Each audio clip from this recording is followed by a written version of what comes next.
so thank you everyone for coming to this discussion this evening, and thank you to Juice for hosting the discussion. So in the next issue of Fish, we're going to be exploring the consequences of City of Culture, particularly on creative practice. Some of those impacts have been unforeseen or unexpected, but tonight what I'd like us to focus on is Humber Street and the sort of strategy of regeneration on the street, how that affects people, you know, personally and their experiences, as well as some of the sort of bigger themes. If we could start just by saying who we are and maybe a little bit about our relationship to the street, you know, whether we work there or... And perhaps I'll start. So my name's Jill, and I taught at the Art College for a long time. I come to events on the street, go to Humber Street Gallery a lot, and also co-created an exhibition during 2017, which was in CAG and also in 11. So, Dom. Oh, we're going anti-clockwise. We are. Okay. So my name's Dom Heffer. I'm an artist based in Hull for 20 years, and my direct relationship with this part of the city was probably most registered when I was working coordinating Kingston Art Group Gallery, which was down here for about 5 years before all of the regeneration project started. I'm Nicola, the owner of Tessie's, a women's wear boutique, and we moved here in April from Newland Avenue. I'm David. I am a Juice studio holder. I'm an artist, and I also work at Humber Street Gallery's Lens and engagement assistant as well. I'm Barbara. I'm coming here with two hats. The first one is the more important one. I'm a PhD student at the University of Hull, part of the GRACE project, and my project looks specifically at the gender dimension of cities of culture. I'm towards the point of submitting, so I'm quite interested in this conversation and continuing a bit, not just a conversation with the screen, but going a bit further. And my other hat is as well that I'm a research assistant in the Culture, Place and Policy Institute. So I've been involved recently with the final evaluation of Hull 2017, and we'll be organising the conference in November. I'm Joe, and I run Form Shop and Studio, which is below us, and have helped set up Juice Studios, which we're in now. I'm Claire Holdstock. I'm an artist based in Hull, and I've also worked on Humber Street since I moved back to Hull in 2015 in two different gallery assistant roles.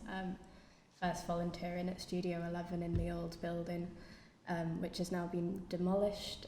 That was like the oldest building on the street. It's now moved next door to a smaller, newer building. And then at Humber Street Gallery as a gallery assistant with Dave. Okay, thank you. So I think we've all prepared questions to bring, or some of us have. I'll start with a question, a straightforward question.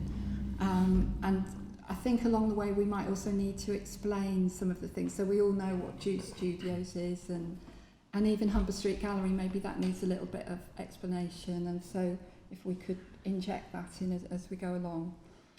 So personally, I believe that art can transform lives, and I want to pose the question, can it likewise transform places? And in order to answer that, maybe you could say a little bit about how you use Humber Street today, and how has it changed, and are those changes for the better or the worse? So it's about how we use it, how it's changed, and what kind of transformations have taken place. Are they for good or for bad, really? Mm-hmm. Maybe, I don't know, maybe could we possibly start with Juice Studios? Because that is what we're sat in now, and it's just about to... Is that okay?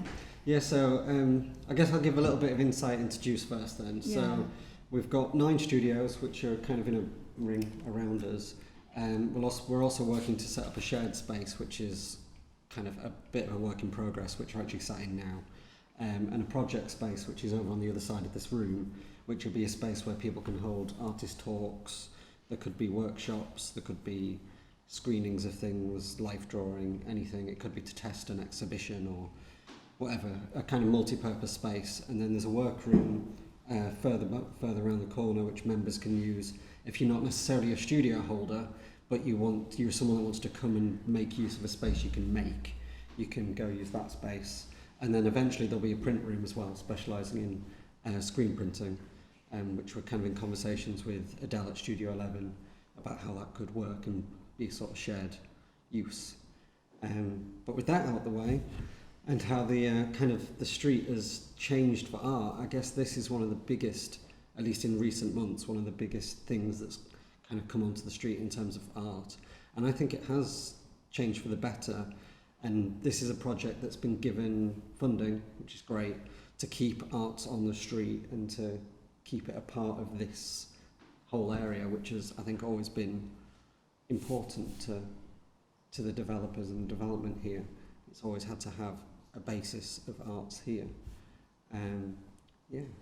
Can I quickly ask what funding it is? So that's the Coastal Communities Fund. Okay.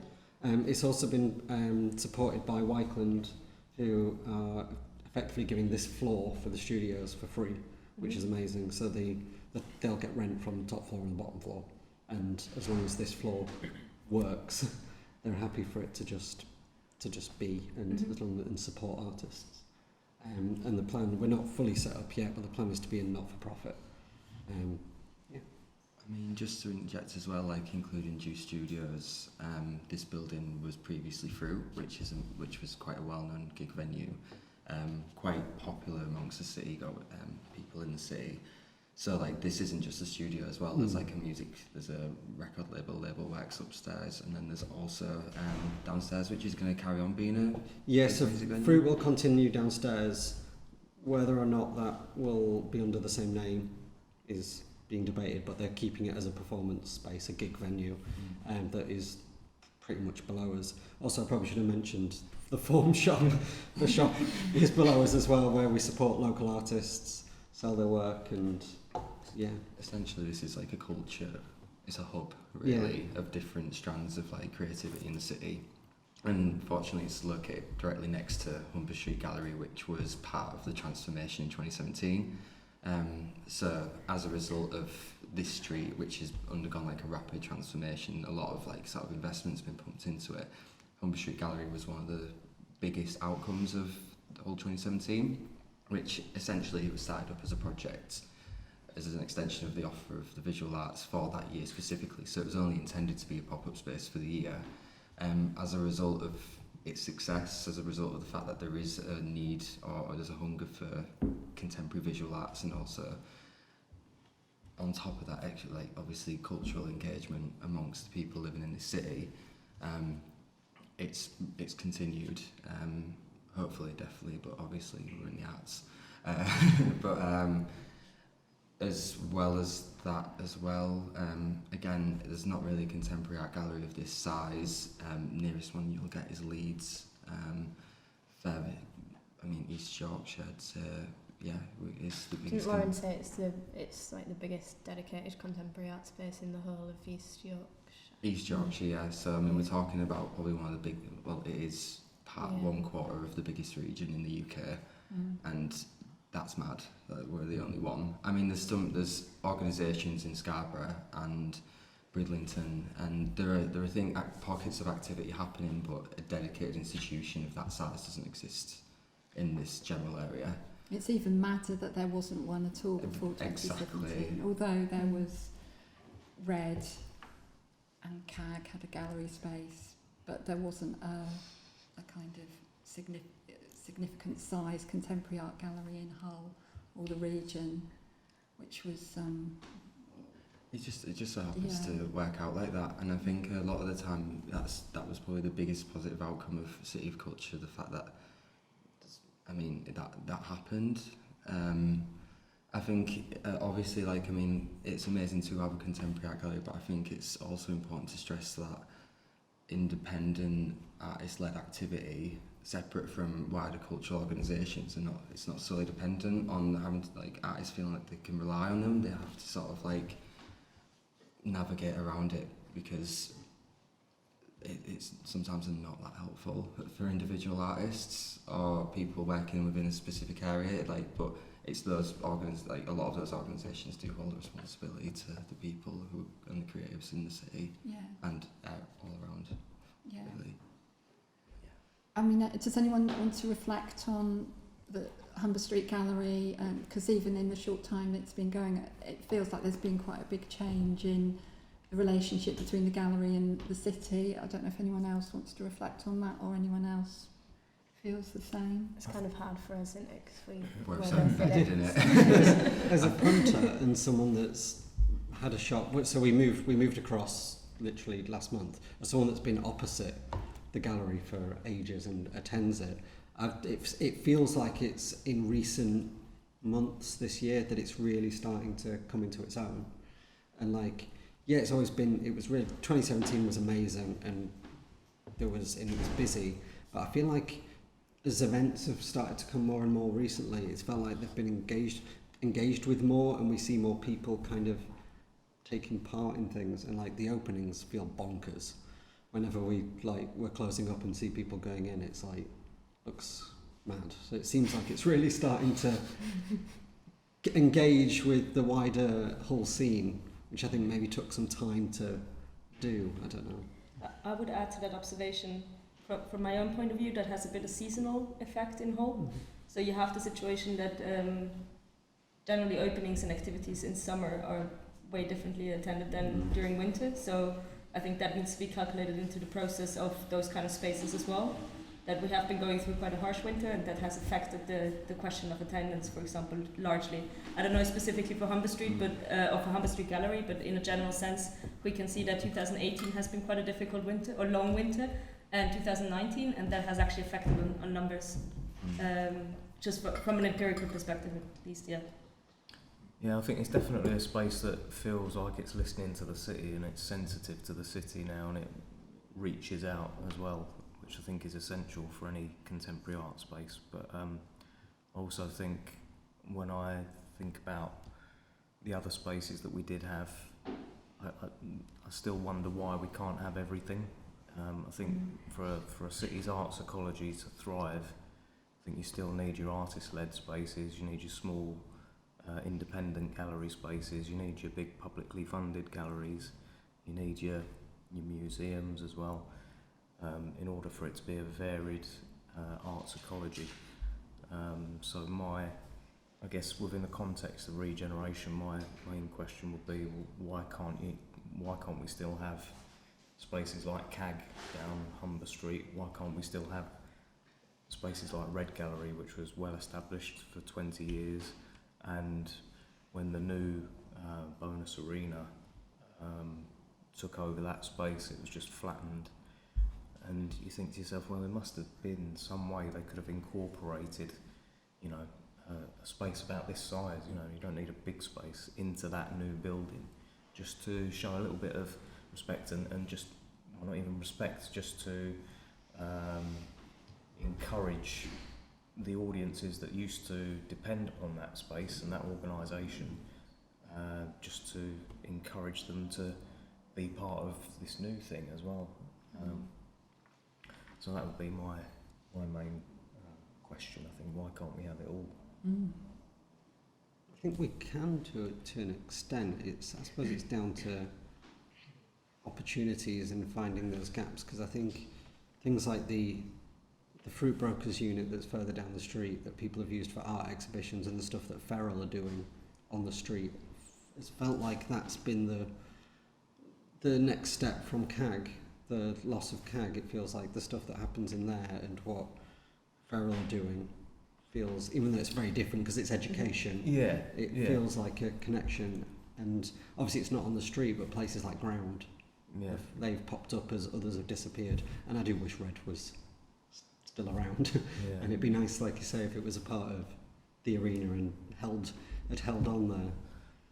I think it's like, you made the important point that this entire floor is kind of been given as a gift in many ways by the developers. I think that's really positive. I think the importance of having spaces that don't feel like they're constantly under threat and always in this sense of precarity is also important. And we knew when we had the gallery space just down the road there, we knew it wasn't going to be forever. But the fact is that we had 5 years, and so we were just starting to get audiences who knew that they could come down here and we'll be there. So it's the difference with, like, I think pop-ups are great, but the downside of those is that they don't cultivate a regular audience. That's the tricky bit, no? They generate a vibrancy, but they don't generate an atmosphere. Yeah. In this kind of sense of being very much of like kind of bringing life to the place, and also in terms of experiences.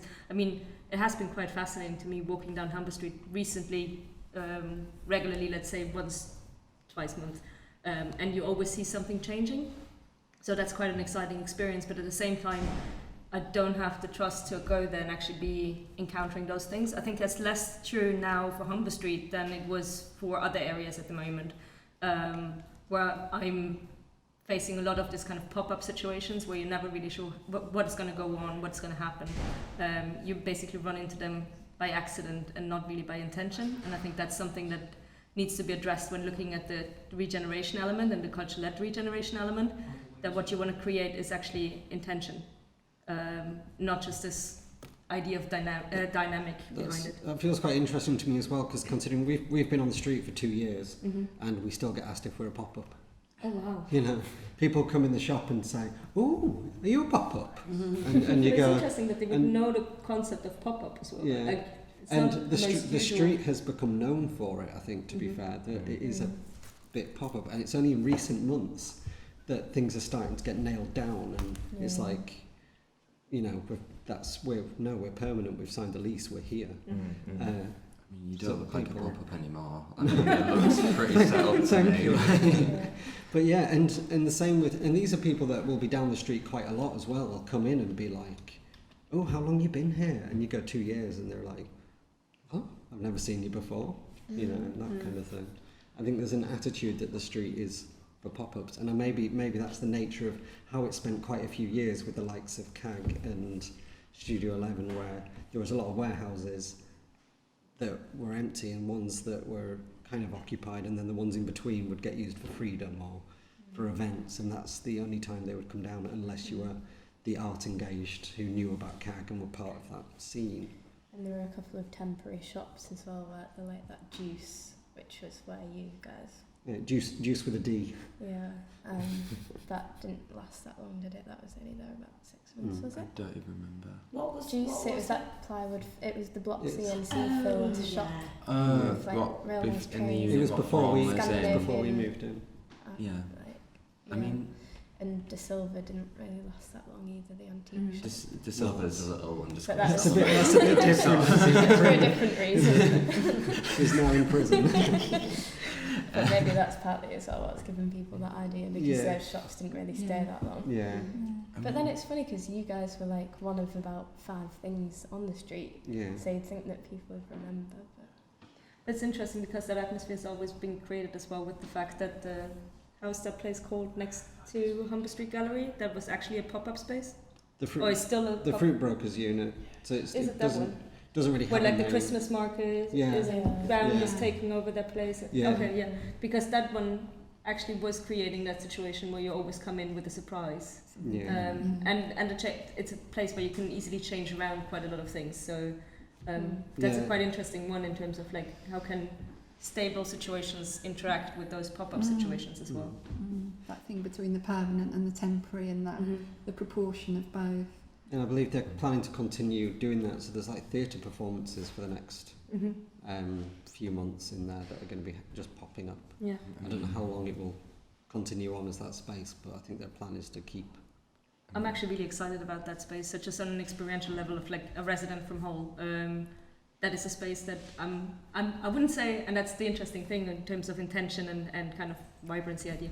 I wouldn't actually seek out what's going on there, but I'm always really thrilled about what is going on there.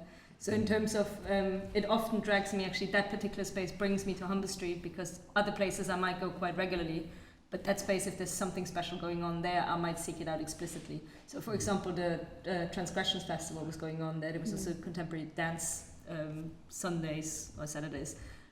So these kind of things that are explicitly, and they don't look pretty as such, because the space is a warehouse space, but at the same time it's a very playable space, and I think that's quite interesting as a pop-up space as well, how easy you can move it around, play with it around.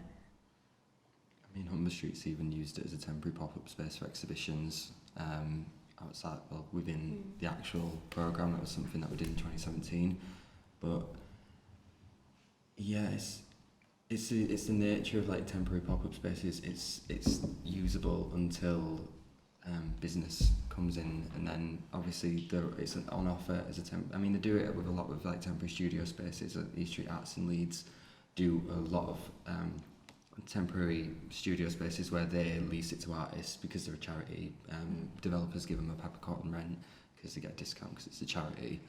They then use that for artists to use, but obviously until a business comes in, and then the landlord leases it to them, and then the artist has to move. So again, it's like that talk about creating a sustainable studio which is dedicated to artists, and they can move in and move out as they please, or like, and that space which gives artists something cheap to use or use it for display, whatever.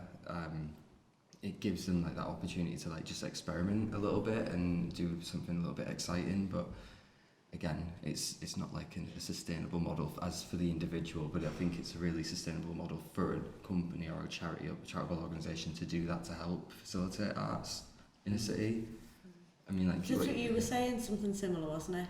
A space that is always got a pop-up going on in it, so you know that there's always something going on, and there. You can just turn up. You'd be surprised. You just don't know what it's going to be and Yeah. what area of arts, or makers or whatever it could be. And it's like, I was going to say, it's that joined up thinking of doing something in that space when something else is going on, so you get that flow of people who see, like, basically they're going somewhere anyway, but then they see what's happening there, and then they'll be drawn into it. But again, it's the communication between everyone to actually think, how can we help each other?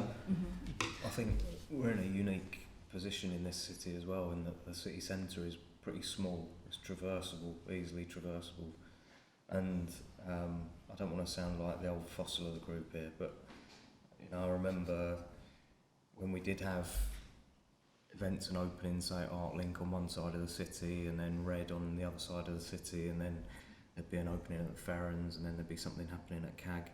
You would regularly sort of bump into people. We tried this en Friday. route. This Friday, there's 2 exhibitions launching at ArtLink and the gallery, so... Good. Yeah. But it was nice because you'd all meet people in varying degrees of inebriation as they were going from one place to another. And I'm not saying that they were just doing it for the free booze, but it did generate this kind of, people would circulate around the city, and you felt like A little bit of bribery. The arts is happening tonight. There was a buzz of, and you'd bump into your friends and you'd be like, "Oh, you're going to CAG? Oh yeah, right, I'll see you there. Catch up. I'm just going to Red." So it was, That sounds nice. It was nice. It was nice. I saw the advert about the two openings happening on the same time, and the transport, and I think it would be so good to have a bus that takes, I know you could get on the bus, but to actually have a dedicated bus that takes people around those events like they do in, I don't know, they do it at the Whitechapel, don't they? And They do the art nights, don't they? And they're immensely successview. And I mean, again, the city centre is not that big hole. I mean, I literally went on the top of K2 today and saw a 360-degree view of Hull, and then I just literally was thinking, God, it's not that big. I could see the university, and it looks like I could just hop, skip, jump there. But the fact is, I think it's almost like a psychological distance that separates people from going one to another. I mean, if you go to any place like London or any bigger cities, you will travel half an hour to an hour just to go from point A to B. I'm going to throw in, though, at this point, my favourite topic. Public transportation in the city is horrible. So you might think it's psychological distance, but it's actually also travel distance in terms of what the prices are for public transportation, how many people have cars. Bicycle lanes don't exist, and then you have the situation of how the connectivity actually works with this kind of star formation that you can't go east-west, you can only go into the centre and back out again. So in terms of the distance, I'm I'm very convinced that the question of public transportation or transportation in general affects a lot how we perceive distances in the city. Absolutely. Because you can walk it, yes, but not everyone can. not everyone can, not everybody wants to, and it affects your perception of how routes are going. Mm-hmm. That's a regular complaint about Humber Street as well, even though we'd say it's only over the road. People are like, it's so far, I don't want to walk that far, I'm not going that far. There's no buses that come to Humber Street, and the so other you side, get it. you stand for full on 10 minutes at the traffic light. I'm so excited for that bridge. So a couple of things that cropped up there, like I think with people talking about how well different organisations or businesses work together on the street, and then how Humber Street connects with or has relationships with different centres elsewhere in the city, whether it's Bankside or whether it's Princess Avenue or whether it's the centre with the Ferrans. So I know I've said two things there, but does anyone want to say about that? Because someone touched on that and felt that was worth developing. Like, do you work all together happily on Humber Street? Are there, ways that you get together informally and for mutual benefit? I think so. I think between all the traders and everything, everyone, for a start, there's a group chat that people have. Yeah. Where if you need something, there's quite a good community, and you can just go help someone out if you need it. It's so noticeable, like coming from Newland Avenue, where you'd think there'd be a nice community, but really, our next door neighbour came in to wish me well when we were moving. It was the longest conversation I'd had with him in 9 years. Yeah. But moving here, just instantly, it's so nice. Like, you run out to change, someone's there. You think of an event idea, and someone else will go, "Oh yeah, I'll get involved in that." It is really nice community down here. Yeah, and you've moved. Sorry, how long ago did you move? It was early. In April. Yeah. And I don't know whether you want to say a little bit about why you decided to come here and how you found it. It was actually Freedom Festival in 2017. I was here and I was like, oh, this is just where I need to be, because I'd already been going off Newland Avenue, but I was like, but where else is there?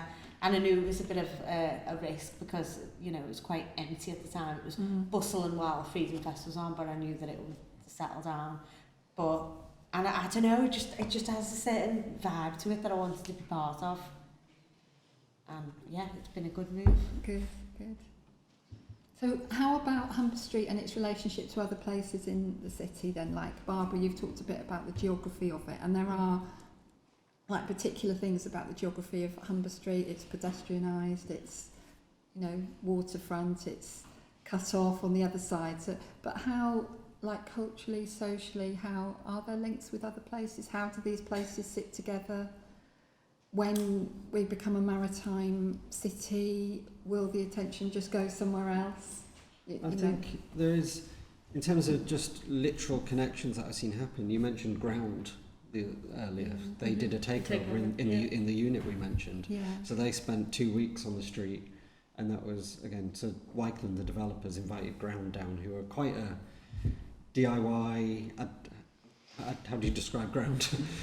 They're an artist-led collective that experimental, and they were invited down to take over a unit by what is quite a commercial, business, and saw that because it enriches the street, and so that connection with an artist-led group has already happened and brought them down. Equally, we had Ground do a takeover of in the shop. We have a space that we give to an artist to present their work for 5 weeks. So we had Ground put all their work up.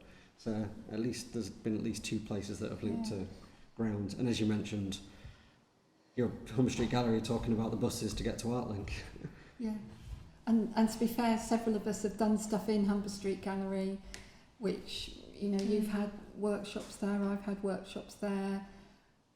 There feels like there's quite opportunities for local artists or researchers to put on work there or to run events. So I want to clarify though, but I think there's still a lot of, and that's an element within the city, there's a lot of, people personally, and therefore you get attached to those places. It's not that there's an institutional kind of relationship, or maybe there is, I don't know. But in terms of, for me, for example, using Humber Street Gallery for an event or using other spaces in the Humber Street or in the city centre, it was mainly because I knew somebody there or I had some kind of relationship with them. And even though coming from the university, and I'm sure the university has some kind of connections, the university is such a big place that actually it's not just the university reaching out, it's also the individuals within that. And I do have the experience generally from the artist community in Hull that there's a lot on levels of personal relationships that is going around in terms of the networking element basically in it. Yeah. And do you think some of that can be a bit excluding, or is it just a positive? Or it's for now just an observation. I'm still figuring out what that actually means. Has anyone else, I've got lots of questions, but has anyone else got questions they want to pose? Otherwise I'll pose another one, but I don't know whether... I was just going to say, in terms of, we're speaking about communities, we're speaking about sort of communities within the arts, and generally I think the street's used for all of the shop units and bars and things, but that's like by more affluent communities of Hull. So it'd be interesting, I don't feel like I can speak for that myself, and I'm not sure if anyone here really can either, but it'd be interesting to see how those communities viewed Humber Street, and if they visited, maybe they come for Freedom Festival, but interestingly this year Freedom Festival didn't really use Humber Street that much, and I'm not really that sure why that was. It's the... I was going to say, there's been, I mean, last year it's sort of like year on year from like 2017, it's kind of become less like centred around the street area, hasn't it? It's kind of. I believe they basically wanted to keep it more city centre. Yeah. And that was the reasoning for it, that they were asked to make it more central. So then outreach to bits, and that's why you got like a bit in Trinity in Trinity Square, and we had a performance here and a stage at the dock. But they wanted the hub to be the centre, so that's why Queen's Gardens this year and last year has been taken on for that. And there's just another observation. I'm not 100% confirmed about that, but actually what's the developments on defining this as a residential area?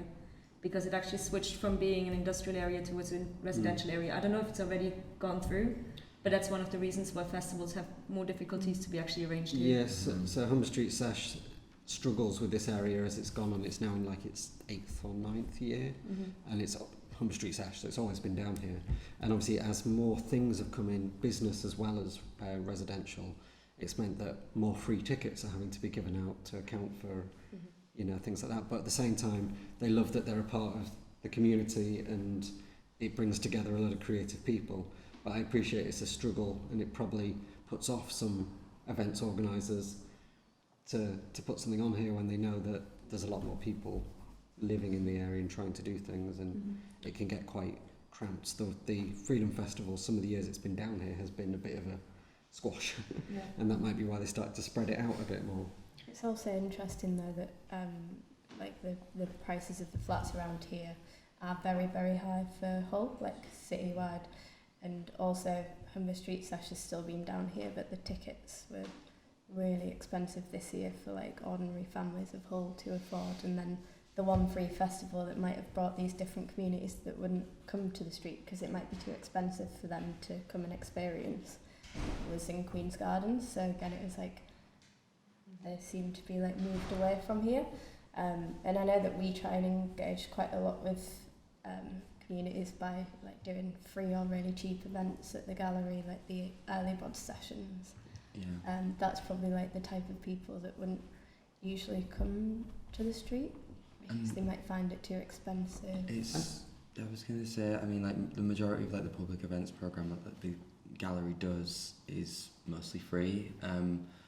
We're going through a little bit of a transition at the minute though, because we've noticed a lot of times when we do free events, a lot of the people book tickets and don't actually come.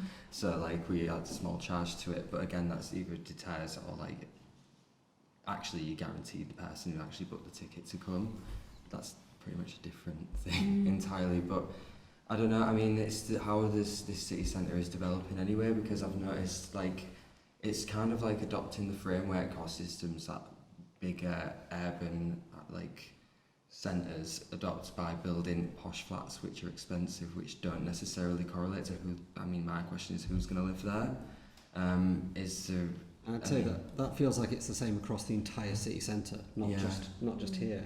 But if you see it like luxury flats getting built at Queen's Gardens. This Queen's Gardens was where the old ag house used to be, and again, like I feel like it's not really thought about like how we can adapt to like sort of like change it organically or in a really interesting way. So like I mean, a lot of the projects I would like to do specifically is to talk about that. And I mean, like, and especially even like bring that to the gallery or bring that to the street or whatever. But I just What, to talk specifically about housing issues, housing prices? not just housing issues in general, just like how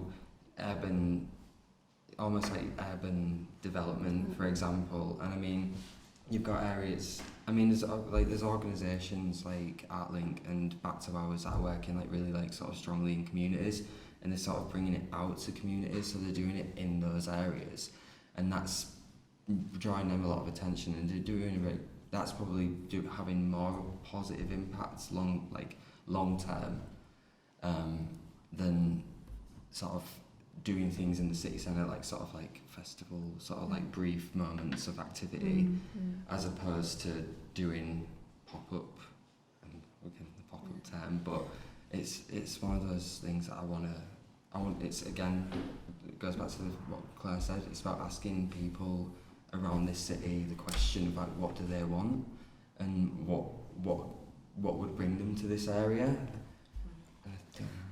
So can I just add one element to Claire's point, because I think it's a really important one. It's the idea of who is it for, and also the idea that it's not just a matter of who can afford it, but also who feels entitled to afford it, or who feels entitled in those spaces. So the big question with Humber Street, or big question with, I think, art spaces in general, also to some extent festivals. I mean, they're considered to be approachable, but they are extremely difficult in terms of the different art genres that they're bringing up. And Freedom Festival is one example, but then you have other elements that work differently.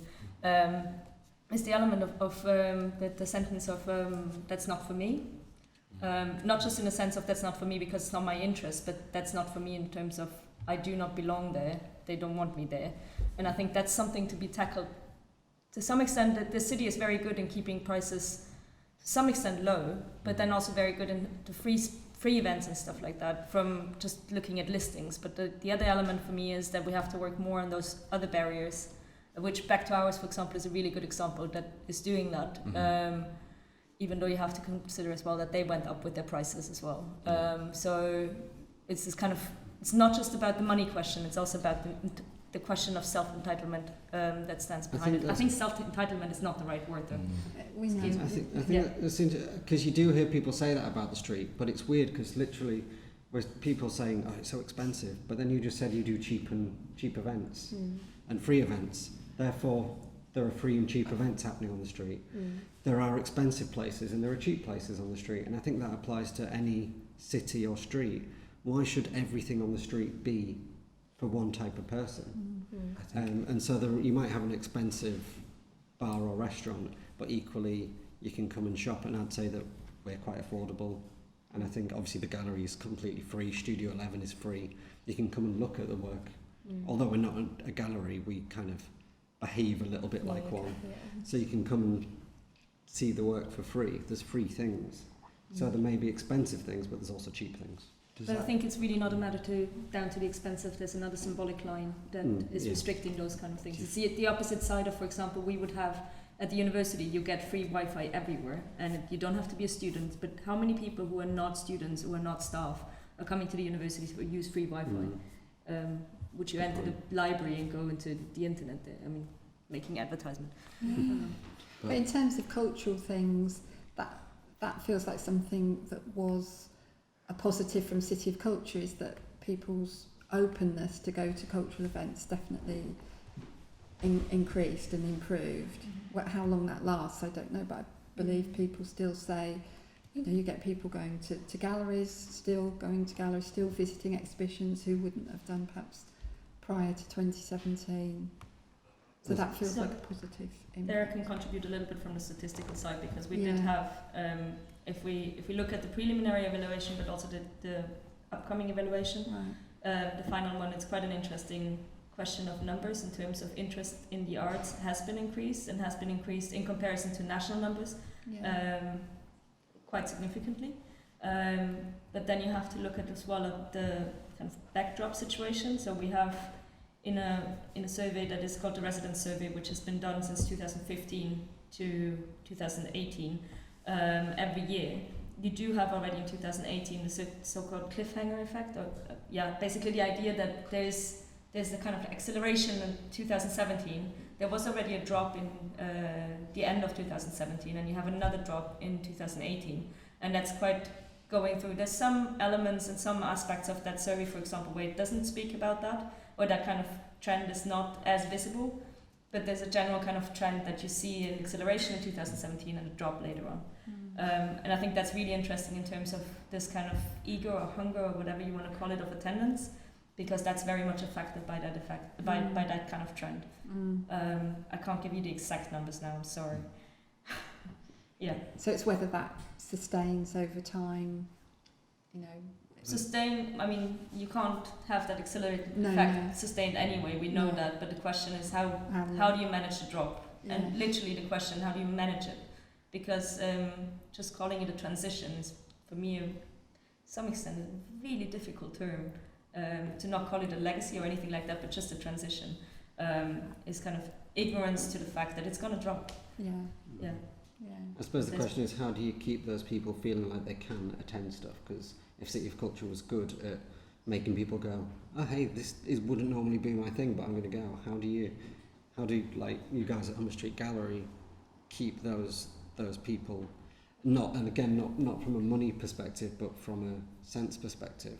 Because in terms of, again, being in that weird thing between like retail and sort of arts, I'm amazed at the people that have engaged with us as a shop, and we kind of thought we were really niche, and like, are that many people going to buy prints and artwork and things by local artists and printmakers and things like that? And then we're amazed about who comes in and enjoys it and buys things and loves it. But like, how do you? So what we're kind of saying is that how do you kind of keep those audiences coming to a space that is more highbrow, for lack of a better word? Can I just say, relating to that, I finally got something to say. So we've got a shop at the front, that's all that's done at the moment, but we've got like an extra third at the back that's going to be like a little workshop area. And like, I've thought of this because of my background. I was saying before, I did psychology up until my early 20s. It was very academic, and then all of a sudden I was like, oh no, I want to do something creative, but I felt so out of place. And so my idea for the workshops that we have is for people who like attempt to, but it feels like, oh no. Like, I went to a life drawing class last night, and some of my friends who like have never had any interest in art were like, oh, I'd love to go to that, but I couldn't. I'd feel too nervous, it'd be too weird, you know. So I would like to get people who think they're terrible at it and go, no, come on, we can have a go, like, we can, you know, express yourself. Yeah, and it's and that's still within the creative space. And I suppose there's, what I'm trying to get at is like, there are, I suppose, the audiences that attend the arts events that get it and they know it's their thing, and so they might go to CAG when CAG was around, and now Humber Street Gallery. But would people come to that opening who are just an opening at Humber Street Gallery that are just out and about, you know, like, I don't know how to describe it, but I suppose the same people that just wander into Tessie's on a day out, and realise that actually they're engaging with something creative. It's just not as highbrow. Yeah, I suppose. And then, but how do you cross that boundary? I think it takes a long time, because it's about building trust, and I think recent experiences that I've had working with Back to Ours in Brands Home, you kind of notice that once people know you're there, they will register it, and then, but maybe not engage the first time, but the longer you're there, the longer you're around, if they can have a positive experience the first time, you know, just come in, scope it out, maybe say hi. Yeah. And the next time, come into Humber Street Gallery, maybe have a coffee, maybe not even look at the work, but just go out. But then the next time, it's like, oh, I'll go there for a coffee, and then over time, gradually, you know, tease people in, and I think it's about them just, it's like getting into a warm bath. And it's just like, Yeah. that's terrible. Cut that out. There's that back to that thing though of kind of a one-off explosion of spectacle, and then the consistent, long-term, sustained input, you know, that people learn to trust and incorporate into their lives. And so it's again that balance between. I mean, there's in terms of audience development and the kind of discussion that goes around it is quite interesting, because they always start from the idea that you have to get people through the door. So in terms of having that discussion recently at a conference, it was about the Barbican in London. Barbican. Yeah, sorry. Yeah. Okay, pronunciations. So the entire audience development was based on the idea of, or the one that was presented was based on the idea of footfall through the door.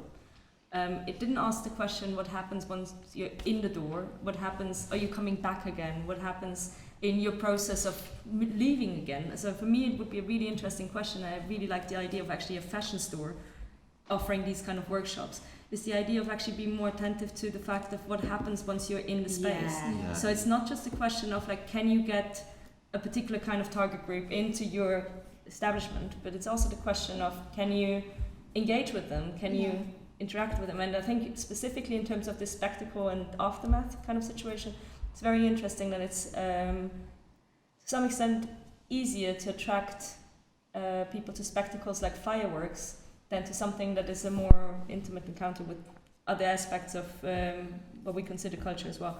So for me, there's this kind of, audience development wise, it's a bit the discrepancy between, is it about the numbers or is it about the quality that stands behind it? And then comes in the question, if we go for the quality, the question of getting people back is actually the question that you want to ask, not the one time to the fireworks and back home again. There's a slight hint of criticism of audience development of Hull 2017 in there. Maybe don't cite me on that.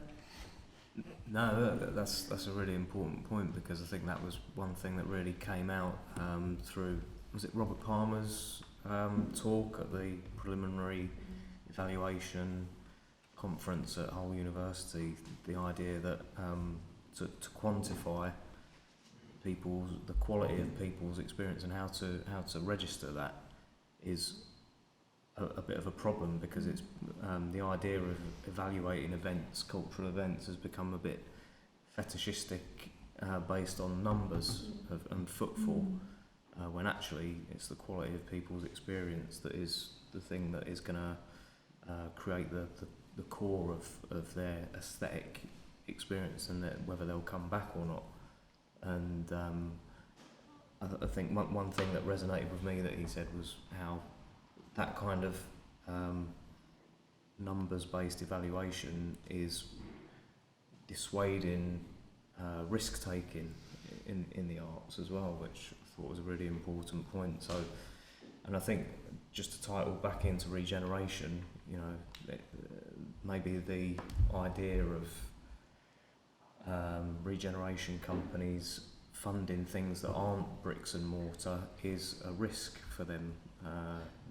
You know, bricks and mortar, they can calculate that. They know the exact value to a penny of it. There was quite a few important things there. I don't know if anyone wants to pick up on them, or could you just say them all again? Well, there's a bit about like the value of that experience and stuff, and I think that's bringing that to, I suppose, the street and stuff. Is that's why I think it's quite interesting that we're creating this creative area, but it's embracing different types of creativity. Like, I hope you don't mind me calling Humber Street Gallery highbrow. In a sense, because it's a trick. It's a hard thing but alongside somewhere like Tessie's, which I think people like, someone that's coming down the street gets as fashion, and then Humber Street Gallery is a totally different world of art and culture, and you've got those two things side by side. So you've got things like Tessie's that bring people down, and then they come into the gallery, and it's that thing you're talking about of like you go in once and then you go in again, and to try and treat it as a whole area rather than just the individual venue, in like separate venues. You come down to the area and someone might keep coming back for Tessie's, and then finally they take note of the thing they never go in, which is the gallery, or vice versa for anywhere else. Is quite interesting about the street, that we've got different kind of levels of art and culture and things, but And I have do you no think idea it what the word is for Do you think that it challenges that? Because traditionally we'd say there was a hierarchy, wouldn't we, between different aspects of culture, and some's higher, some's lower, and some's halfway that's up why I ladder. questioned saying the word highbrow, because I don't know what to call it, but But do you think the coexistence on the street challenges that hierarchy? I think it does, and I think it's a good thing that they're together, and actually that the street has, it's actually amazing. People may say there's tons of bars and restaurants, but actually if you look at the amount of creative spaces on the street, there's actually a lot more than you'll find in any other area. When you've got Studio 11, you've got us, you've got Home Street Gallery, you've got Awesome, and then if you're happy for me to include you in the arts, you know, because again, doing the opposite, a fashion boutique that does workshops and makes things, and the same with Sean at 19.4 and Lara making doing She's furniture. got all kinds of classes going on as well. It's a very different type of the arts, but if you look at just how many there are on the street, there is quite amazing. I do like Even the if the idea. bars do take a lot of visual presence from you with their outdoor seating and loud music and stuff. Also, see people audiences who frequent those places as well. Like a lot of the challenges that I think the gallery faced, specifically through 2017, I think one of our biggest struggles was the fact that we had the rooftop bar. The awful words that basically people were coming into a gallery space saying, "Is this a bar?" And that's just crazy. It says Humber Street Gallery in 3 big letters on it. I mean words, and I mean you can there's this perception that we might be highbrow, but there's also a perception that we're actually a bar. But it's like it was a bit of an identity crisis. I think we've probably gotten over that now. Yeah. I haven't personally, obviously. No, but it's actually, can I add on just one empirical note from myself? It's I remember last year I was coming on a Saturday down, and it was about 5 o'clock, and you were telling me that story of like how people literally just super drunk come by and were like, "Is the bar open? Is the bar open?"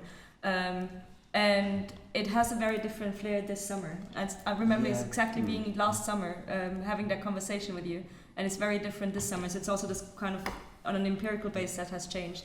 However, what I would say in Humber Street Gallery, it's quite interesting the layout of the place, and that's actually an observation not by me, but by one of my research participants who was very fed up when I took her to an exhibition there.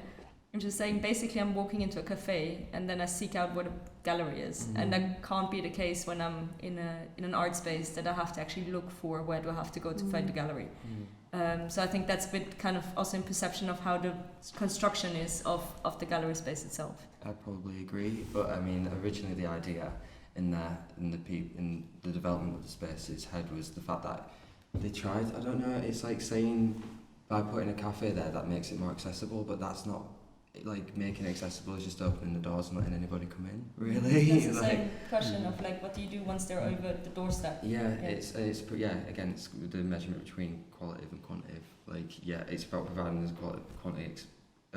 quality experience, which also, I mean, what you do in particular, it's with the participation side of it, it's allowing people to be creative, to not feel like it's a separate entity. Like creativity isn't something that just applies within a creative space, it's something that can take and do anywhere else. And I mean, one of the things like specifically like you say, how do we combat, I mean, the gallery's exhibition program and the artists that we work with and what we're doing is never the same. So I mean, the idea that we don't just rest on our laurels and sit on like sort of like exhibitions that remain static. And I mean, the idea is that we just continually try new things and change to meet the demands or to help improve what we can do. So I mean, you just don't rest on your laurels, and I think that's what this street kind of, I mean, a lot of the, especially in the sense of regeneration, I think of what a lot of the failings in other areas where the city is regenerated is that it's regenerated and then no one's bothered to try and adapt or do anything different, and then all of a sudden it declines because people have already experienced that and they've already done that experience, and you can't just like keep selling the same thing again because that's the definition of madness. And then, so again, we do try and keep it different. And again, like what, for example, Fran's exhibition that we've got at the minute is an perfect example of the artist allowing people to come into the space and be an active contributor to the exhibition. And I think people like that. And I also think it's about who is programmed and brought into the space. It's like artists who were from Hull, like Ella Doughton, for example, which was almost dramatically, there was a massive increase in like audience and participation, and also the quality experience as well. There was so much more positive feedback on that exhibition because it was actually so good. It's amazing. So like, again, it's like some things work, some things don't. It's just how you like do it differently. Can I just pick up on that? So, in some ways, like the regeneration, stroke gentrification thing is seen as quite a generic process. You know, it's represented as happening in similar ways across places, particularly where they've got a waterside development. But how much are the developments here different and unique or particular to Hull, or have they followed a regeneration formula? I think it has followed a regeneration formula down here. I suppose the question is, I think we managed all this without saying the word gentrification. I know. But The to G use word. the gentrification word is whether or not it is, because the formula that everyone talks about is that you put the arts in and then it becomes cool and then you kick them all out again. But Or kick out the original residents, and there weren't any because this Yeah. wasn't a residential area before. But yeah, sorry, there was. It's not, this kind of isn't gentrification because there is no residents have been kicked out. Yeah. It's not pushed out a class for a higher class or anything like that. But anyway, It is gentrification in what Claire said, if it was some people's place and they no longer feel that they're able to be part of that place. I'm not saying that's what's happened. That is kind of currently discussed as cultural gentrification, actually, Yeah. social cultural gentrification, or at least in some texts of like not just the element of who lives there, who uses the space, not just who lives there in terms of who can pay the rent, but also who uses that space. But what you're saying, it's interesting because the street was completely abandoned in like 2010, wasn't it? There was nothing at all. No people came down here. There wasn't even a proper path. And then if you go on, like, you can find it online in like Whiteland's original plans when they're like planning to put these art spaces in, which was like Studio 11 and CAG and Museum of Club Culture, and then that bringing them in was supposed to like kickstart all of this. So it's not like there were like original residents that were kicked out or like. But that's what I was kind of going to get to, is that the process that's talked about is you bring in arts and then you kick them out to fill it with bars and whatnot. But actually, they've aimed to keep arts down here. There is, as far as I'm aware, and you never know, they might decide to kick out Humber Street Gallery and us and whatnot. You never know. But by the looks of things, they want arts to be a part of the street. So they want Humber Street Gallery to be here, and they want Juice Studios to be here. So actually, it's not that they brought in arts to then get rid of it again. The aim is to keep arts in here. Yeah. And I may be wrong on this, because it's a partnership with the council. There is actually something set in the relationship between the council and Whiteland that so much arts needs to remain in the area. It's part of the remit for them to get in the grant to actually be the regenerators of this area. They had to have a percentage of cultural offer in comparison to that. But it's interesting. Like, I mean, is it culture in regards to commercial enterprise? Like, as long as it makes money, does that mean it therefore is valued in their eyes? I mean, I think that's how they would probably quantify it.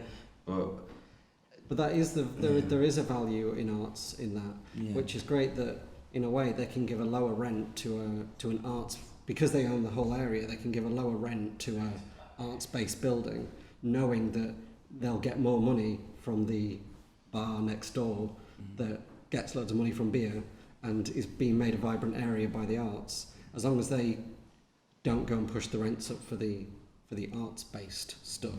They realise there is a benefit of having arts here, and that actually, if you keep that low, a bit like they're doing with this floor, and that makes the area vibrant, then they can make their money from their bars and their restaurants and stuff like that. And I suppose that's where the two can work side by side, So hopefully. does that I make would it be- different? Is it a different kind of region? That's what I'm interested in, is what's The- happening in Hull different from this model that we read I think about that that's remains quite to be generic? seen, because this, Yeah. this thing of having so much percentage of arts, the question is, does that have a time limit? Yeah. Yeah. You know?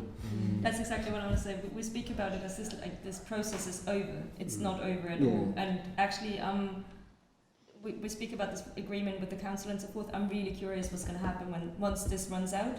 When there's basically, Well, I suppose that's where Smart they, game going they on. see it, they need to, as long as they keep realising the value that Hum Street Gallery brings to the street, and that makes it a vibrant street, and that is the reason that their bars are doing well. Because the question is whether, if you got rid of all the arts, would all the bars and restaurants continue to just be a bar and restaurant area, or would it slowly go, well, this is all a bit bland? And I think, so just as kind of speculation towards the future, I would say we have that conversation when all the residences are open and all the residential areas are open, and then we can continue that conversation, because I'm really curious what's going to happen about that. And I think in terms of, is it a unique example or not, I'm very sorry for saying it like that. That came out already for me at the last conversation that we had, a discussion at Ground, Art and Regeneration with, I think, Stephen Pritchard. Stephen Pritchard, yeah.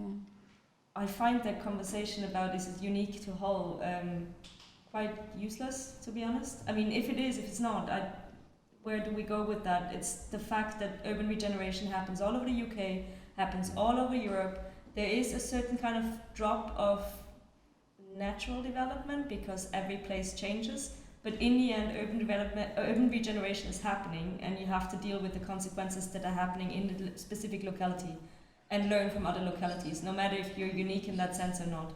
And I find it really difficult to actually be banging on onto this question of, like, if it's a special occasion here in Hull, because to some extent you're excluding yourself from other knowledge and other kind of, for example, forms of resistance that have happened in other cities against gentrification effects, because you're saying, oh no, we're different in that respect. No, I think actually to some extent we need to learn from those other situations and actually learn what we need to appreciate, handle on, or what is the kind of element that we need to incorporate as well in order to react to some extent as well. Not saying that urban regeneration is always bad, but to some extent you have to be very careful of which direction it's running in towards, and that's where I'm being actually quite aware of, like, what's going to happen with other does it effects. run out?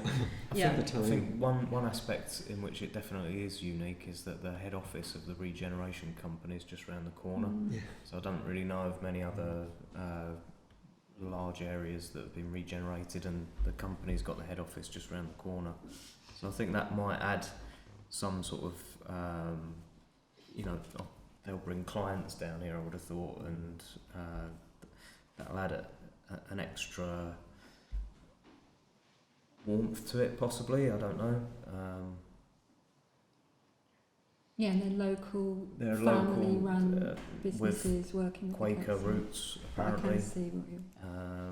So, but I do think, cities, obviously, they're organisms. They change and the centre of gravity, just in the years that I've been here, I've noticed. I mean, look at what's happened to Whitefrigate, and it's arguable that is directly an impact from, like, St Stephen's being built. So the commercial gravity, centre of gravity of the city totally changed from, Whitefrigate was this thoroughfare that was used a lot by students who were living in the old town and by surrounding businesses, and then St Stephen's opens and people don't come all the way down here anymore. So the centre of gravity for the city, culturally and commercially, will probably continue to shift all the time. But this is very much. A lot of people were frustrated about the idea of even calling Humber Street a cultural quarter, because it feels as if it's too focused on one area rather than different parts of the city. Because we've got a museums quarter, haven't we? It's quite restricting in the way that it quantifies it to one thing and one thing alone in each place, rather than just being It's for the tourists. And that's it as well. Like, I mean, is this like when they measure like sort of the statistics of people who came down the street in 2017, obviously it's naturally going to be higher because that whole thing about 2017, that there was so much more marketing put into it to promote it to different cities and the people living there anyway. So to even measure that impact, and that goes back to what you said about there's always a drip, because there's just not enough resources to be able to just continuously market it as a mecca. And this is again possibly like almost like one of the things about like quantifying something to have doing it all in 1 year, and it's about like not laying infrastructure down into like making them somewhere sustainable beyond that point. By create the bonus arena and done stuff like that, but like with the amount of money that was like available, they could have made so like there could have been more like sort of stronger roots dug into the ground, and it kind of like a lot of people felt like it didn't penetrate a lot of the surface, like it didn't go deeper, rather than being a more of an events based gig really. But I mean, this is why I kind of think that on the reverse of that, I wouldn't have had a job and there wouldn't have been a contemporary art gallery established because of it. But I mean, that's probably, if more of that happened, I think, like especially in all the arenas of arts and culture, dance, visual arts, theatre. I mean, theatre's pretty big in this city anyway, but I mean, why should it stop there? There's more, you can always do more. But yeah, I mean, it didn't depend. Yeah, I suppose somewhere coming back to the place we're in, because this isn't a direct product of City of Culture, but I suppose you could argue has come from that. Yes. Just as another example of. I mean, there's plenty of empty space in this city. I mean, but there's a significant lack of space for artists to work and do. Well, you can take that around. There's plenty of space in the city, but we still have homeless people. Like that's. Yeah, exactly. I think that's not. I understand where the argument is coming from, but I think it's not the question of just filling the spaces. No. Again, coming back to the quality question. It's what you do with it. Yeah.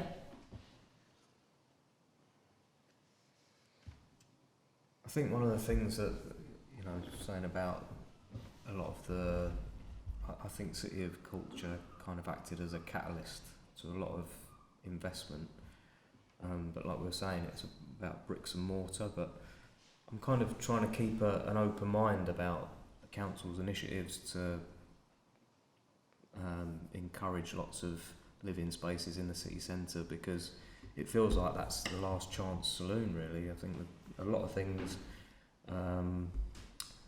one of the things that's never really happened in the city is it having like a late night economy, like an evening economy. You can walk through the town centre, probably on my way home, I'll probably bump into one or two people going through Victoria Square. So I can see the logic in thinking, well, if there's decent quality housing in the city centre, Hull is in, it's commutable to get to Leeds. If you work in Leeds or even possibly Manchester, that's a bit more of a slog, but or York, you could quite feasibly base yourself in Hull.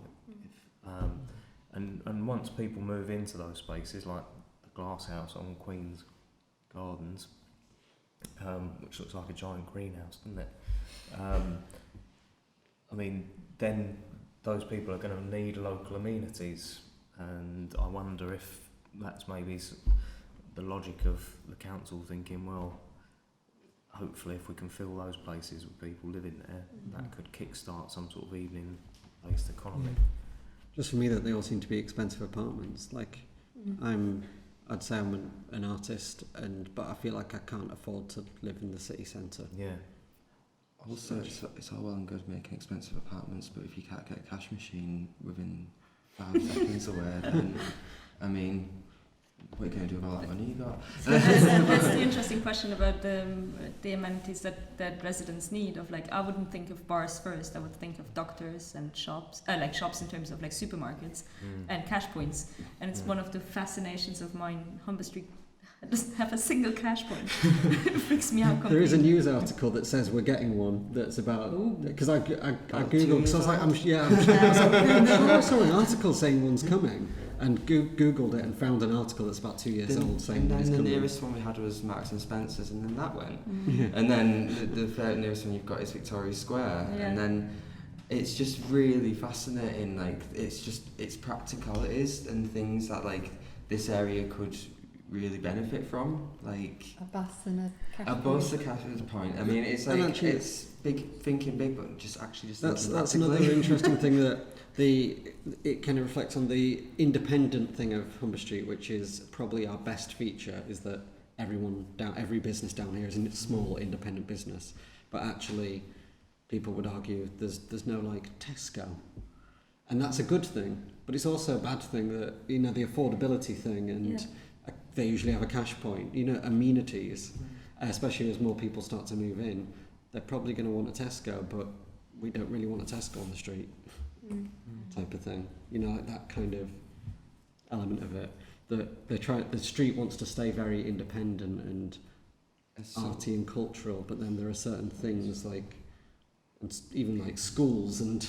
That's going to be, for me, that's in terms of residents, and just hearing as well from friends who started to move down here, especially people who moved from other cities here, so they immediately went to this area.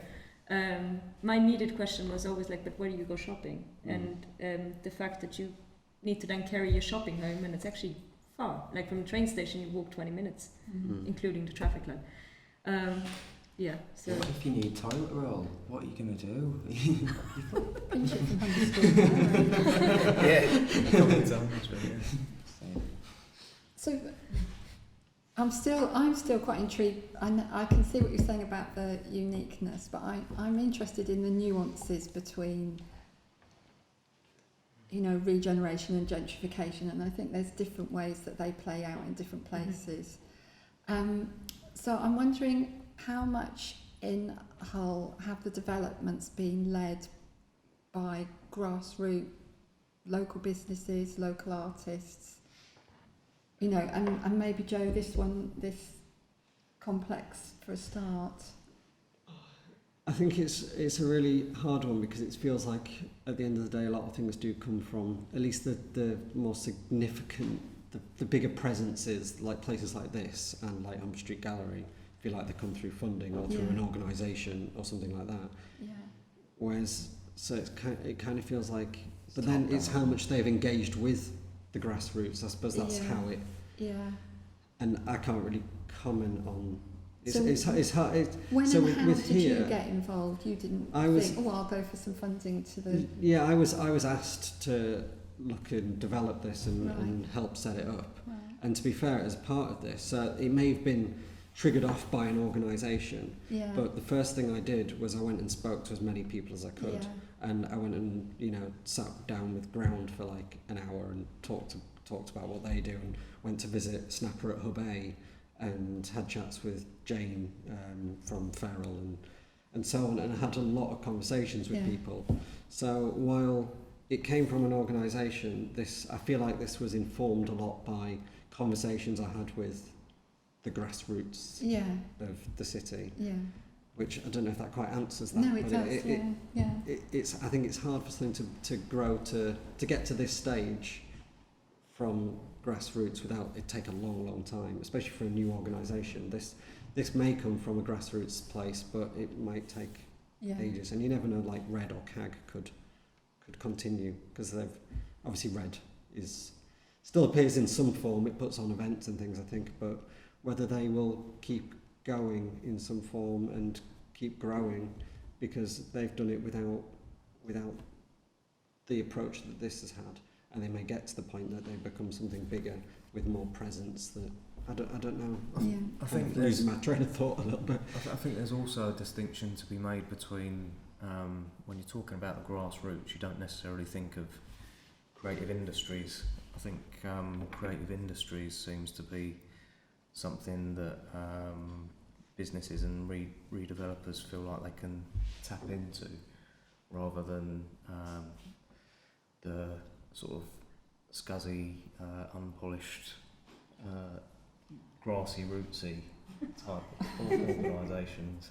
I think there's definitely, I mean, Yeah, there is a distinction. creative industries is like the new buzz term in the neoliberal capitalism, isn't it? It's like, you know, people feel that they can tap into, because the creative industries is such a massive contributor to the British economy and other European economies as well.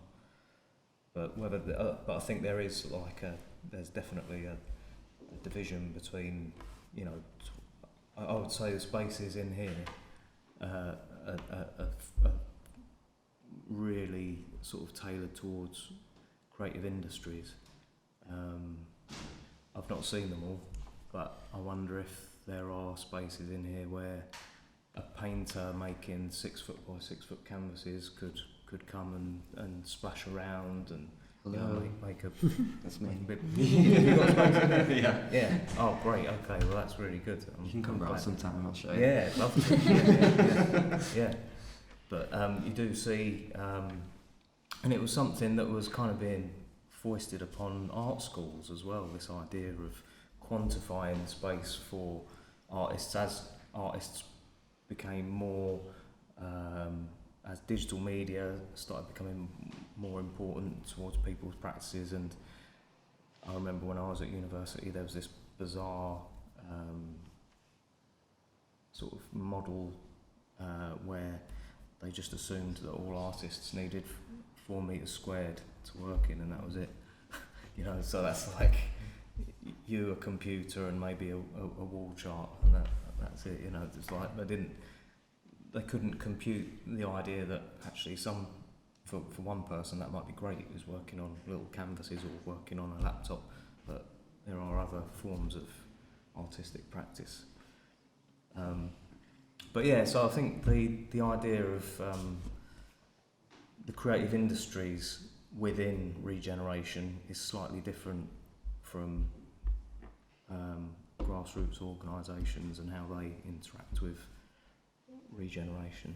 Yeah, so grassroots organisation might be involved with kind of anti-gentrification type protest or work, whereas a creative business is taking advantage of the opportunities, so that it's difficult to see them in the same, under the same heading of creative. Yeah. On the other hand, sometimes it feels like that mixture is, as we said earlier, breaking down the hierarchy between different forms of creative production. Yeah. So I can see I'm a bit torn in That's half one of the there. bits where I feel really weird is running a shop. Like, I mean, I used to talk about this a lot about in terms of the arts and stuff, where we sell artwork, and so one minute we're just part of capitalism, but then you feel you're like, what am I doing? And then the other half, then you realize, well, actually, we're giving money to artists and we're giving them a platform and selling their work and selling quite a bit of it, which is really cool. But then your brain flits back and forth between this like thing of, I really think should I just be putting the work on the wall in a space and sitting here and not taking any money from it and letting people just have a look? But you'd be closed down pretty soon if you did that. Yeah. In that circumstances, I think we've all come across those ethical dilemmas. So I really sympathise with what you've said. I would be more worried if you weren't having that dilemma. You know, that proves to us that, you know, you're doing it. It's coming from a good place. Yeah. You know? But I always say to myself, right, well, as a teacher or an ex-teacher now, what am I interested in? I'm interested in my students, or the people that are now those people that I would have taught if I was still there. And so I can always position myself with, well, what's best for them? Because I think I can't say, not that I would try to save anyone, but they're where my focus is. So I kind of think, does that make good opportunities for them? You know, so shall I fight the revolution, or, you know? So, but I really sympathise with that. And I did an interview with Laura Sillars from MEMA, and I was asking her about regeneration in Middlesbrough, and she said that things like the City of Culture, because Middlesbrough are going to put in a bid, they're imperfect moments of transformation. And I really like that quote. I think it is imperfect. We aren't in a perfect world. but there are opportunities within that. So those are the nuances that I think I was trying to talk about. But I do really sympathise with that. If you strip it back. Yeah, the grey area between like art and business and commercial art and you know, selling out and all of those things is so like confusing. But all those opportunities you make for designers that are just starting out on their careers, and that feels really positive. That's what I think of when I think, am I doing the right thing? Yeah. I think, is this good for my students or the people that would have been my students? I mean, I was going to say that I think that's probably one of the benefits of the streets individuals down here, not about the wider development. So we've got an alternative art school which is built around trying to help people who don't go through a formal arts education and we just want to learn. We've got someone who's technically a collector of designers' work who then sells it on and promotes them, but also as part of facilitation of creating a studio space. We've got someone who does workshops, who does like clothing and all sorts of like activity, which is it's about individual merit as opposed to like what top down can do. It's about what we do individually. Yeah, that's good. I find that quite interesting because it's something that came through a bit beforehand. It's this question of like we set them in binaries between the grassroots and the kind of bottom up and top down approaches. But actually, what does happen in most situations is actually that there's a top down approach and there's still a grassroots coming through. So, for example, when you're asking those questions, I actually think those are the questions that the street needs in order to not lose that kind of vibrancy atmosphere that they wanted to create. The same kind of way, if bars could be asking those same kind of questions to some extent of like, what am I doing when I'm selling this beer? I mean, I don't want everybody to become a philosopher and think about every single draft they take, but at the same time, it's this question of where does, in this kind of quite strict situation of a strategically organized development process, where can grassroots still feed in? And I think I don't know if that's unique to Hull. I'm quite sure, and just looking at my other research field site, certain that this is happening in other places as well, but I think it's quite a positive element, as I hear now from this discussion as well, that within the vital development of this area, there's actually an opportunity and they're actually interested in having those things feeding through. Not to forget that for them it's also a form of having an income because they get footfall through that and so forth. So it's like a endless cycle. But I think that would be for me something that I would say is, if I have to speak of a uniqueness or let's say a positive facet to it, is definitely that moment when a top-down approach can be, I don't know, looped to some extent by grassroots. I think it's not to be too specific about the company regenerating Humber Street, but I do think that they've been on a learning curve as regards that. From my experience, sort of 7-8 years ago, when we started to run a program at the gallery, we wanted it to look as professional as possible. We were a group of 30 people, and so we just went to them and said, you know, we'll give that building and that space a lick of paint. We'll, you know, put the boards up, but we want to display the work and make it look as professional as possible. And they were forthcoming in saying, well, we'll put a spotlight tracking system in for you, you know, and come back to us if you. And by keeping the communication going, I think they gradually, again, it's about building trust. I think they gradually sort of started to, and I think going back even further, they have been involved, at least in a dialogue with visual arts organisations, definitely. So that's always encouraging as well. Yeah, I feel like through conversations I've had setting up this, like I say, they've learned a lot about the arts, because obviously it's not their field. They're developers, but they're developing this area that has to maintain the arts and wants to be a part of it. And we get the Whiteland staff coming and buying stuff from us and buying artwork, and that's So they're obviously engaging it, but then on a more like, I suppose in terms of developing this, we're having conversations where you realise that there are things that they just don't get in terms of how arts might work and certain elements of arts and what artists are like and creatives, and it's an ongoing thing. But I do feel like they're getting there, and they keep getting things wrong. But you know, it just will keep developing, and that's that. And in that sense, we get stuff about development wrong as well. So. Yeah. I just wanted to, we should probably begin to round up. I don't know what the time is, but I was just going to reflect on a couple of things you said, David. You've talked about cooperation on the street, which sounds amazing, which sounds really good, like between different businesses and stuff.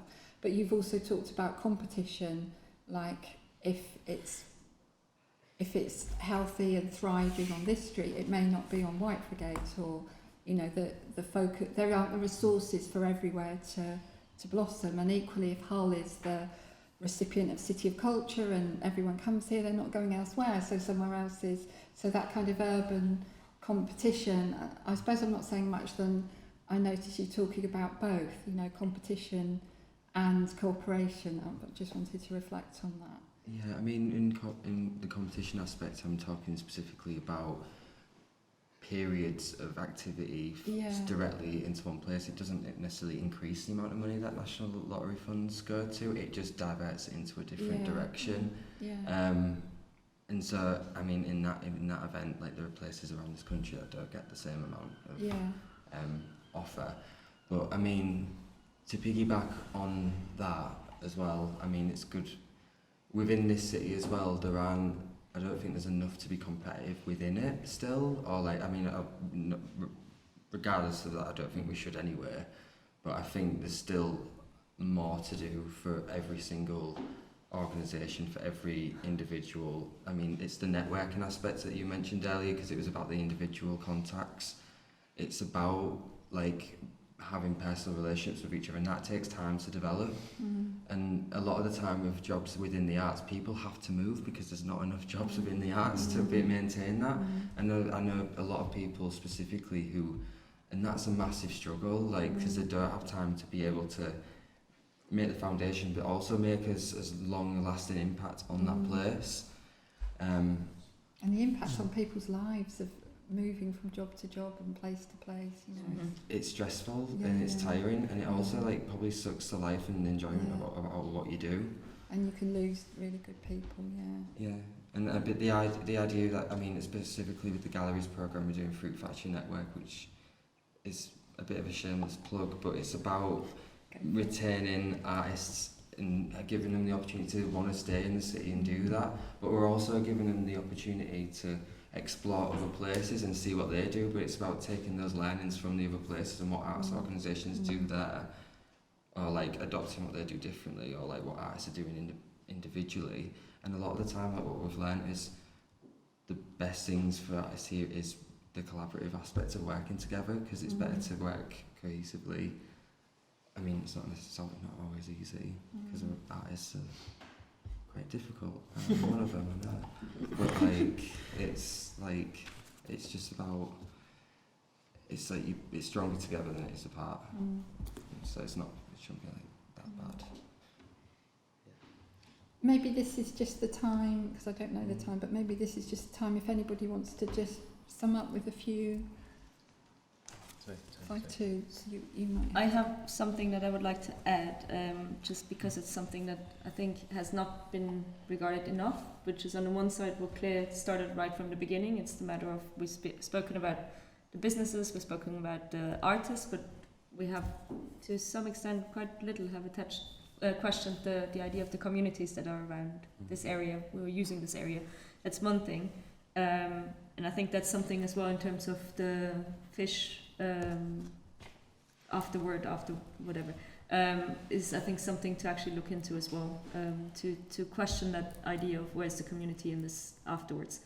And the other thing is actually just now with the kind of key word of knowledge, not just because I'm coming from a university and knowledge exchange is really important to us, but I think this, when talking about the connectivity between the city but also with other cities, I think there's a lot to be learned from this place, from this particular place, from this particular street, from this particular area, from a particular city, but also the city, the area, and the street, and the individual institution can learn a lot from others. And I would really like to, in terms of an afterword, like to consider in what kind of way that kind of knowledge exchange can be foregrounded in that kind of situation, but also I think in terms of development kind of situation. So not just in terms of artist professional development, but also in terms of urban regeneration development, what is happening to the street, to the city.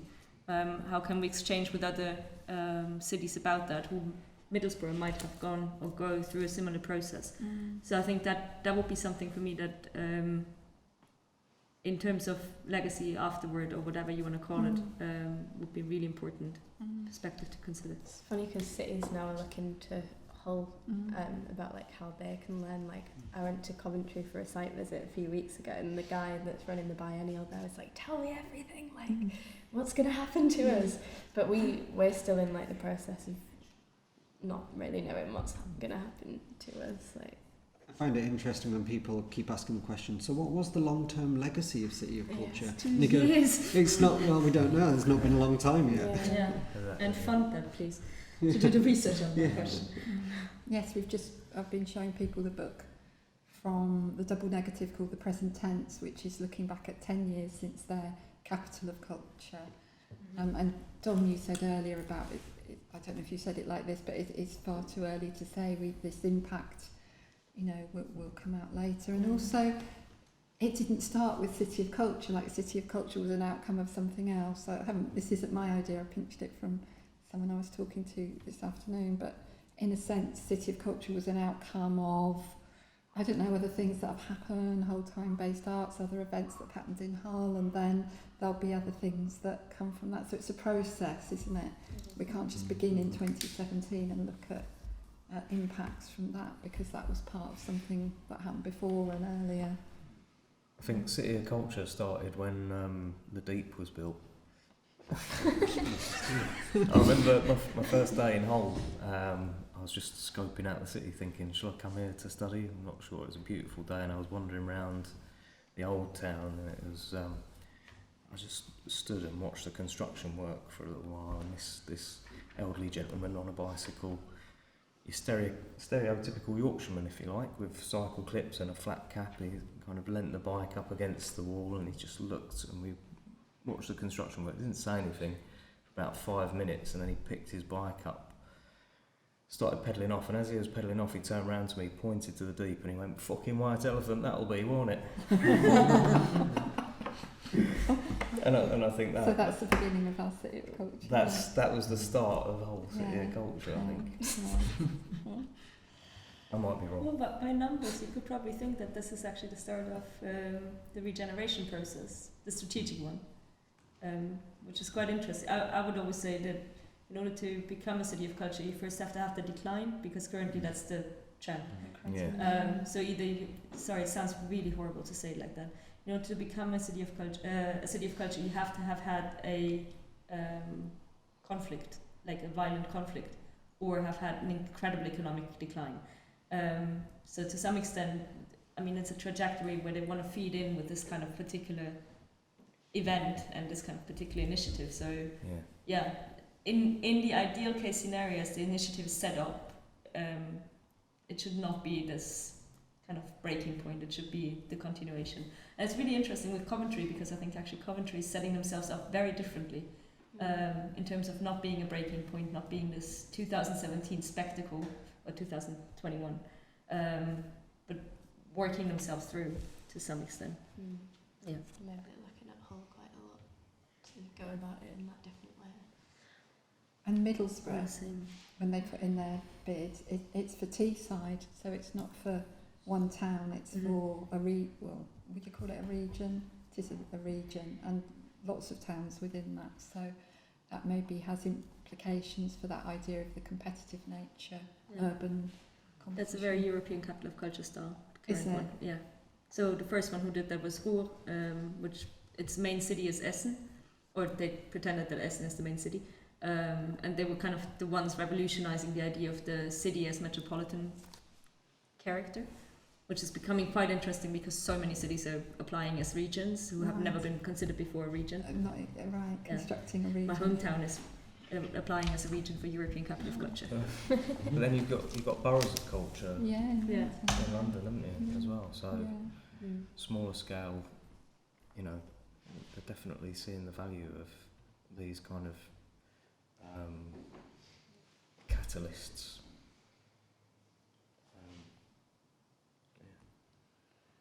Okay, so we'll tie it up then. So it's only the second issue of Fish. In the first one we did Dom led it actually, we had a crit discussion, but it was about an exhibition and we were responding to some artworks. And this is the second one, and it's a discussion about issues and experiences, and so it's been really interesting to have that shift. I don't know what the next one will be with the next issue, but I'd just like to say thank you so much for everyone involved, for your time and thoughtfulness and contributions. And I think it's been so interesting to have the different perspectives, like everyone around the table comes from a different sort of background and has a different experience of it, and it's been really interesting to share those, so thank you everybody. Thank you. Thank you.